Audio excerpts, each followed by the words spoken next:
Ontario and Alberta signed an agreement today to break down trade barriers between their provinces. And tomorrow, ministers from across the country are set to meet to discuss further eliminating barriers to trade. But will these efforts really help shore up Canada against threats from south of the border?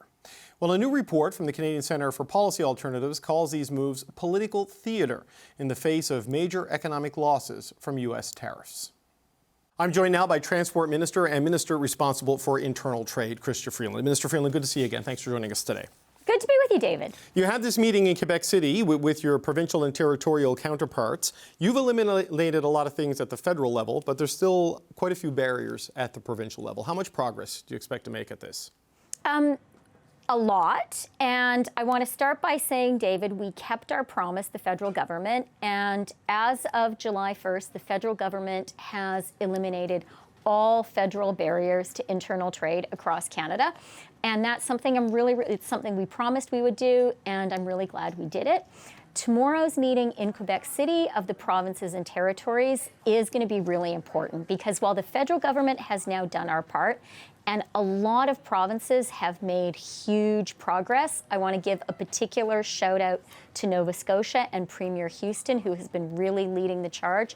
All of us know there is a lot more work to do, and that is what we're going to be doing in Quebec City tomorrow. We're going to be doing things like focusing on labor mobility.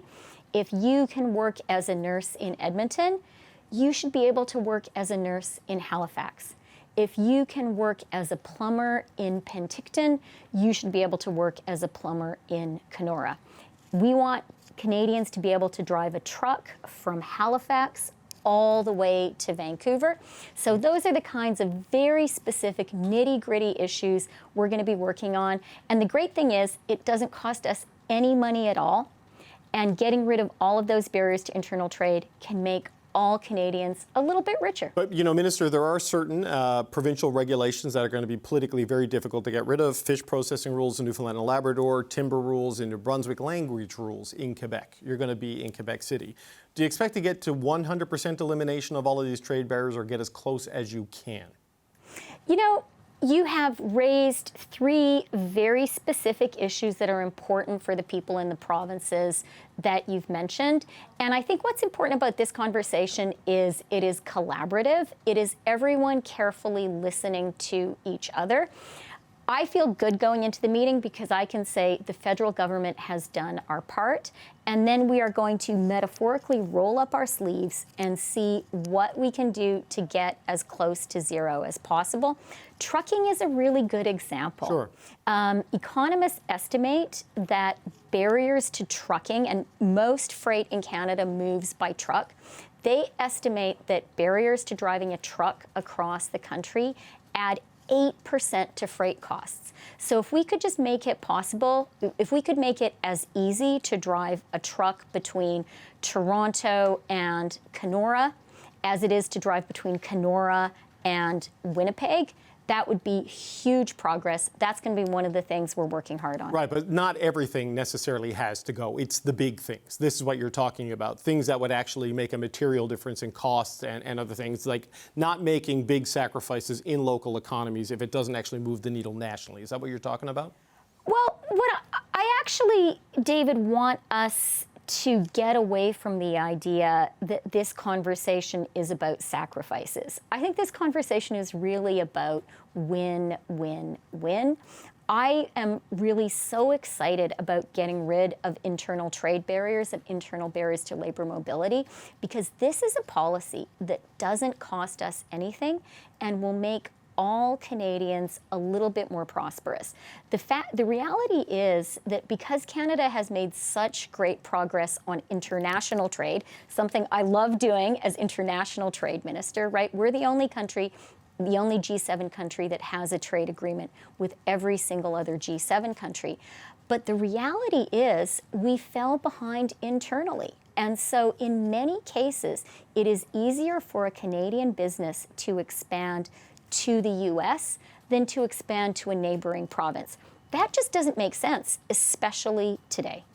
So the Canadian Centre for Policy Alternatives, they've put out a report saying that a lot of what's happening here, the moves by your government and provinces, amounts to political theatre in their analysis, that the benefit that you, the Prime Minister and others have said is there to be gained from reducing these barriers is being overstated. I mean, what's your response to that analysis? Because it runs counter to everything you and your government have been saying.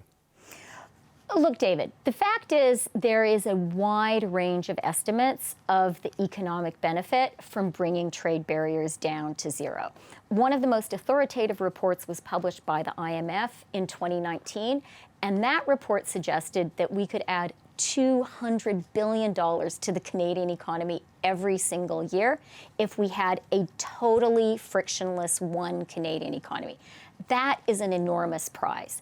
But no one is claiming that that is something that we will accomplish tomorrow. And there is a wide range of estimates. I will tell you, though, I have not spoken to a single economist in Canada or outside Canada who disagrees that this is something that is positive. This is something that will make our economy stronger. And I think there's also a national unity benefit. I love the idea of Canadians trading more with each other, of Canadian businesses when they want to expand, thinking first about how can I sell this great good or service? You know, how can I sell my honey? If I'm an engineering firm, how can I do engineering outside my province? Right. I think that has real benefits for us at a time when I feel Canadians are more patriotic than we've been at any time in my lifetime. So this $200 billion number, just as a final point on the trade question, like that is the number that is discussed a lot. You know, we've heard this is something that's going to take a decade, 2 decades to achieve. I mean, it's not like these trade barriers go away and poof, magically there's an extra $200 billion in economic activity. What's the horizon for the benefit of that in your estimate? So the $200 billion number comes from a 2019 IMF report. I know many of your viewers are kind of wonkish, so I urge everybody to Google it. You will be really fascinated. That same report says that we impose internal tariff barriers on ourselves, so tariffs Canadians put on other Canadians of 7%. In terms of the timeline, you're right. You're right on 2 fronts. First of all, the job is not yet done. And one of the reasons I'm talking to you right now, one of the reasons I'm going to Quebec City tomorrow is to say we need to maintain the momentum. We need to keep on going. To get to that $200 billion, we need really, truly to build one Canadian economy. And you're right, it will take time. Australia did what Canada is doing now 30 years ago.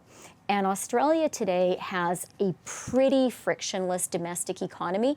In that specific case, Australia has seen really significant gains along the lines of what the IMF report suggests Canada will gain. But it will take time. It will take hard work. I think it's going to be worth it. It doesn't cost any money to do. And I think we are going to find as Canadians, it knits our country more closely together. Okay, Minister, I have to ask you your reaction to the big news from last week, and that was the decision to rescind the digital services tax on the big tech companies. This is something you brought in your old job as finance minister, and you were a champion of. I just wonder what your thoughts are that it's been kind of thrown overboard as a concession in the trade talks with the United States. You know, David, I am one of the few people in Canada who knows exactly what it is to go mano a mano with the Trump administration in a trade negotiation.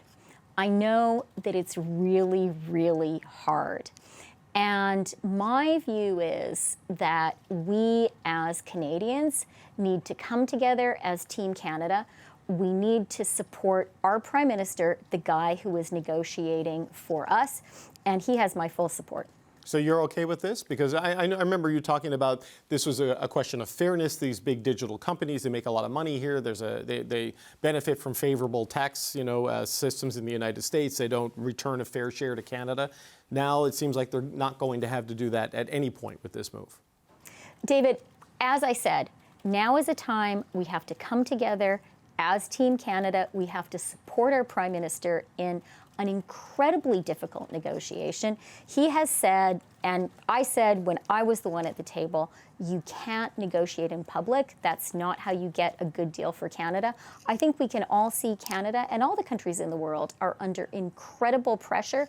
I have huge confidence that the Prime Minister has been doing and is doing a great job for Canada, and I am really confident he's going to get a great deal for us. One thing that he has said, and I was sitting very close to him in the House of Commons when he said this, that we should all be mindful of is Canadian goods traded under NAFTA, under the new NAFTA, under the USMCA, under CUSMA, are currently getting total free trade, zero tariffs. And that is more than 90% of Canada's trade with the US. So we enjoy a huge advantage thanks to that trade deal, which our government negotiated. I'm proud of that. We all should be. Okay, one last question, Minister, because you said earlier the trade discussion shouldn't be about sacrifice. The current Finance Minister, Minister Champagne, is essentially asking departments to identify potential sacrifice. The memo that was sent out asking departments to identify 7.5% in savings this year, building up to 10 and then 15. First reported by the Globe and Mail, and just to comfort you, confirmed on the record by the Department of Finance that this is in fact their financial target. What does that say to Canadians they should expect is going to happen with the federal government? Because this sounds like a big restraint agenda coming after years of expansion of social programs. David, this is absolutely keeping a campaign promise. Our party, the Liberal Party, campaigned on a promise to spend less on the government itself in order to invest more in Canada and Canadians. We committed to ensuring that the money Canadians get directly, the support they get, things like dental care, things like early learning and childcare would not be touched, that the transfers provinces and territories get would not be touched, that we would make significant investments in the productive capacity of the Canadian economy, investments in things like trade corridors, investments in things like infrastructure. We need that. And in order to be able to do that, we said the government would spend less on itself. That is absolutely the right thing to do. And David, to come back to your first question, this is yet another reason why the internal trade issue is so important, because it doesn't cost us anything at all, and it can make Canada more productive. It can make our economy bigger without spending a penny. That's why I'm excited to be heading to Quebec City tonight. Okay, Minister, we've gone over time. Thank you for joining us as Transport and Internal Trade Minister Chrystia Freeland.